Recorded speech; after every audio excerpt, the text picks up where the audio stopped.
What's up guys, जब बात बांग्लादेशी हिंदुओं की आई तो लाल किले से खड़े होकर जमकर दहाड़े पीएम मोदी, दे डाली चेतावनी। तो देखते हैं पूरी वीडियो क्या कुछ कहा गया है मोदी जी द्वारा। उस वीडियो का लिंक है डिस्क्रिप्शन में। 1 2 3 गो। हम विश्व में समृद्ध थे तब भी हमने कभी दुनिया को युद्ध में नहीं झोंका है। हम बुद्ध का देश है, युद्ध हमारी राह नहीं पॉइंट। और इसलिए विश्व चिंतित न हो भारत के आगे बढ़ने से। मैं विश्व समुदाय को विश्वास दिलाता हूं कि आप भारत के संस्कारों को समझिए, संस्कारों का, भारत के हजारों साल के इतिहास को समझिए। आप हमें संकट मत मानिए, आप उन तरकीबों से न जुड़िए पॉइंट, जिसके कारण पूरी मानव जात का कल्याण करने का सामर्थ्य जिस भूमि में है उस भूमि को ज्यादा मेहनत करनी पड़े। भारी फिर ताकतें भी लगी रहती है ना ये हिलाने में। देशवासियों को कहना चाहता हूं, चुनौतियां कितनी ही क्यों ना हो, चुनौती को चुनौती देना ये हिंदुस्तान की फितरत में है। न हम डिगेंगे, न हम थकेंगे, न हम रुकेंगे, न हम झुकेंगे। बहुत सही। हम संकल्पों की पूर्ति के लिए 140 करोड़ देशवासियों का भाग्य बदलने के लिए, भाग्य सुनिश्चित करने के लिए, राष्ट्र के सपनों को साकार करने के लिए हम कोई कोर कसर नहीं छोड़ेंगे। हर बदनीयत वालों को हम हमारी नेक नीयत से जीतेंगे, ये मैं विश्वास देता हूं। मेरे प्यारे देशवासियों, समाज की मनोरचना में भी बदलाव कभी कभी बहुत बड़ी चुनौती का कारण बन जाता है। हमारा हर देशवासी भ्रष्टाचार की दिमक से परेशान रहा है। हर स्तर के भ्रष्टाचार ने सामान्य मानवीय का व्यवस्थाओं के प्रति विश्वास तोड़ दिया। उसको अपनी योग्यता, क्षमता का प्रति अन्याय की जो गुस्सा होता है वो राष्ट्र की प्रगति में नुकसान करता है। और इसलिए हमने व्यापक रूप से भ्रष्टाचार के खिलाफ एक जंग छेड़ा है।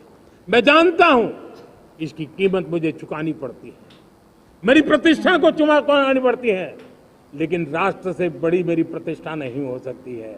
राष्ट्र के सपनों से बड़ा मेरा सपना नहीं लगता है बात। और इसलिए ईमानदारी के साथ भ्रष्टाचार के खिलाफ मेरी लड़ाई जारी रहेगी, तीव्र गति से जारी रहेगी और भ्रष्टाचारियों पर कार्रवाई जरूर होगी। मैं भ्रष्टाचारियों के लिए भय का वातावरण पैदा करना चाहता हूं ताकि देश के सामान्य नागरिक को लूटने की जो परंपरा बनी है उस परंपरा को मुझे रोकना है। लेकिन सबसे बड़ी नई चुनौती आई, भ्रष्टाचारियों से निपटना तो है ही, लेकिन समाज जीवन में उच्च स्तर पर एक जो परिवर्तन आया है वो सबसे बड़ी चुनौती भी है और एक समाज के लिए सबसे बड़ी चिंता भी है। क्या कोई कल्पना कर सकता है कि मेरे ही देश में इतना महान संविधान हमारे पास होने के बावजूद कुछ ऐसे लोग निकल रहे हैं जो भ्रष्टाचार का महिमा मंडन कर रहे हैं, खुलेआम भ्रष्टाचार का जय जयकार कर रहे हैं। समाज में इस प्रकार के बीज बोने का जो प्रयास हो रहा है, भ्रष्टाचार का जो महिमा मंडन हो रहा है, भ्रष्टाचारियों की स्वीकार्यता बढ़ाने का जो निरंतर प्रयास चल रहा है, वो स्वस्थ समाज के लिए बहुत बड़ी चुनौती बन गया है, बहुत बड़ी चिंता का विषय बन गया है। भ्रष्टाचारियों के प्रति समाज में दूरी बनाए रखने से ही किसी भी भ्रष्टाचारी को उस रास्ते पर जाने से डर लगेगा। अगर उसका महिमा मंडन होगा तो जो आज भ्रष्टाचार नहीं करता है उसको भी लगता है कि ये तो समाज में प्रतिष्ठा का रंग बन जाता है, उस रास्ते में जाने में बुरा नहीं है। मेरे प्यारे देशवासियों, बांग्लादेश में जो कुछ भी हुआ है उसको लेकर बांग्लादेश में पड़ोसी देश के नाते चिंता होना, मैं इसको समझ सकता हूं। मैं आशा करता हूं कि वहां पर हालात जल्द ही सामान्य होंगे। खास करके 140 करोड़ देशवासियों की चिंता कि वहां हिंदू, वहां के अल्पसंख्यक, उस समुदाय की सुरक्षा सुनिश्चित हो। भारत हमेशा चाहता है कि हमारे पड़ोसी देश सुख और शांति के मार्ग पर चले। शांति के प्रति हमारा कमिटमेंट है, हमारे संस्कार है। हम आने वाले दिनों में बांग्लादेश की विकास यात्रा में हमेशा हमारा शुभचिंतन ही रहेगा, क्योंकि हम मानव जाति की भलाई सोचने वाले लोग हैं। मेरे प्यारे देशवासियों, हमारे संविधान को 75 वर्ष हो रहे हैं। भारत के संविधान के 75 वर्ष की यात्रा देश को एक बनाना, देश को श्रेष्ठ बनाने में बहुत बड़ी भूमिका रही। भारत के लोकतंत्र को मजबूती देने में हमारे देश के संविधान की बहुत बड़ी भूमिका रही। हमारे देश के दलित, पीड़ित, शोषित, वंचित को सुरक्षा देने का बहुत बड़ा काम हमारे संविधान ने किया है। अब जब संविधान के 75 वर्ष हम मनाने जा रहे हैं, तब हम देशवासियों ने संविधान में निर्दिष्ट कर्तव्य के भाव पर बल देना बहुत जरूरी है। और जब मैं कर्तव्य की बात करता हूं, तब मैं सिर्फ नागरिकों पर बोझ बनाना नहीं चाहता।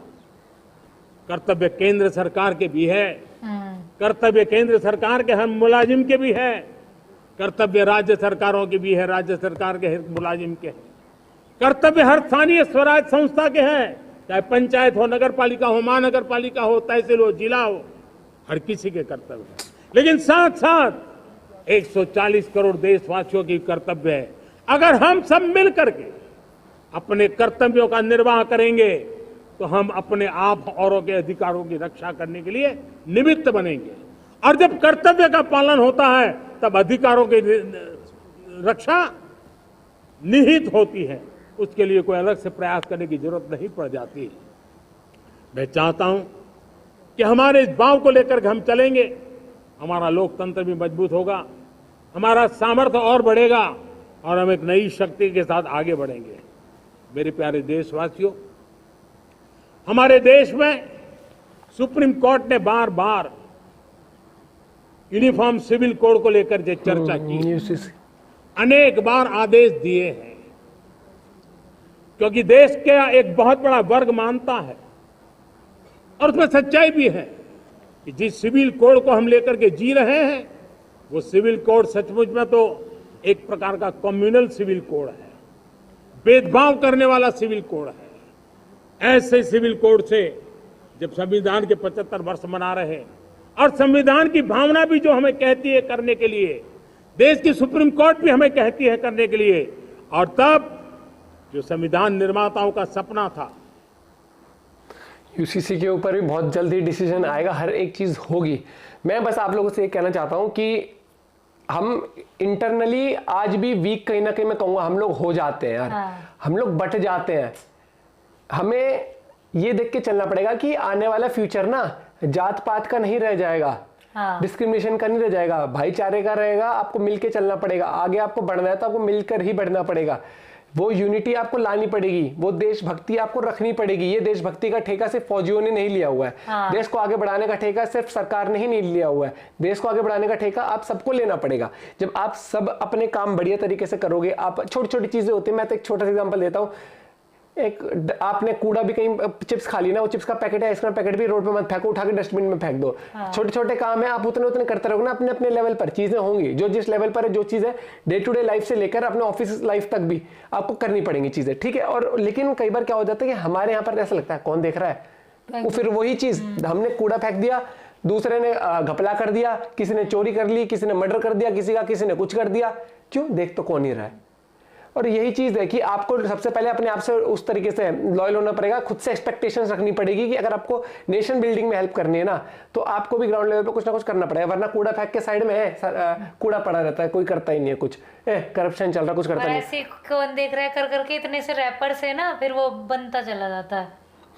और बांग्लादेश के लिए मोदी जी ने जो कह दिया, मुझे लगता है फॉर्मल स्पीच है, तो यहाँ पर हर एक चीज़ वो उस तरीके से कह नहीं सकते, अंदर ही अंदर इंटरनली बातें ज़्यादा चलती हैं, तो वो चीज़ आप भी समझ सकते हो, क्योंकि इस स्टेज पर आके पूरी दुनिया वैसे देख रही होती है, यहाँ पर कहने से ज़्यादा बेटर तो प्रेशर बनाया जाता है कि फ़ोन कॉल के ऊपर वो चीज़ होती है, तो वहाँ पर भी बहुत चीज़ें चल रही होंगी बैक एंड में भी। बाकी आप अपना पॉइंट ऑफ व्यू शेयर कर सकते हो। Once again happy Independence day.